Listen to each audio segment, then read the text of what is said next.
మాయమాటలతో గద్దెనెక్కిన కాంగ్రెస్ సర్కార్ మహిళలకు ఇచ్చిన హామీలు నెరవేర్చాలని BJP Mahila Morcha assembly co convener Seeram Sushma Reddy demand చేశారు.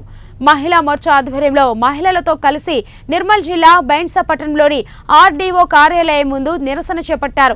సీఎం రేవంత్ రెడ్డి 7 నెలలుగా మాయమాటలతో కాలం వెల్లదీస్తున్నారని, ఫ్రీ బస్సు తప్ప మహిళలకు చేసేదేమీ లేదన్నారు. మహాలక్ష్మి పథకం కింద ప్రతి మహిళకు నెలకు 2500 ఇవ్వడం పాటు పింఛన్లు 2000 నుండి 4000 రూపాయల వరకు పెంచాలని అన్నారు.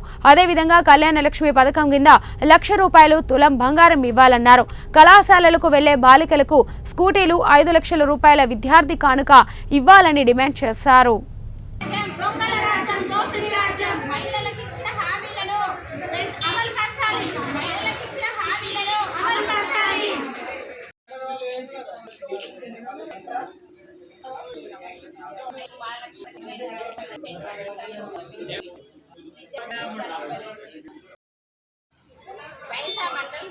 బైంసా మండలంలో మేము ఆర్డీఓ కార్యాలయం వద్ద మా మహిళలకు ఇచ్చిన హామీలు నెరవేరుస్తలేనని సీఎం రేవంత్ రెడ్డి గారికి వినతి పత్రం అందజేస్తున్నాము.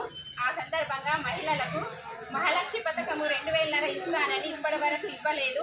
18 సంవత్సరాలు నిండిన విద్యార్థులకు స్కూటీలు ఇస్తానని ఇప్పటి వరకు ఇవ్వడం లేదు.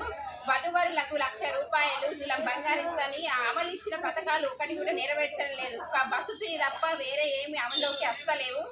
మేము అవన్నిటికీ డిమాండ్ చేస్తున్నాము. భారతీయ జనతా పార్టీ తరఫున మేము ఆ డిమాండ్లన్నీ నెరవేర్చాలని సీఎం రేవంత్ రెడ్డి గారికి కోరుతున్నాము. ఇచ్చని పక్షంలో రస్తారోకలు ధర్నాలు చేస్తామని, మా ఇక్కడే కాకుండా ప్రతి మండలంలో, ప్రతి జిల్లాలలో, అన్ని డివిజన్లలో చేస్తామని మేము గారికి చెప్తున్నాము. మర్యాదపూర్వకంగా చెయ్యని ఏడల మా తలదాకా ఎట్టో చూపిస్తాం మహిళలకు.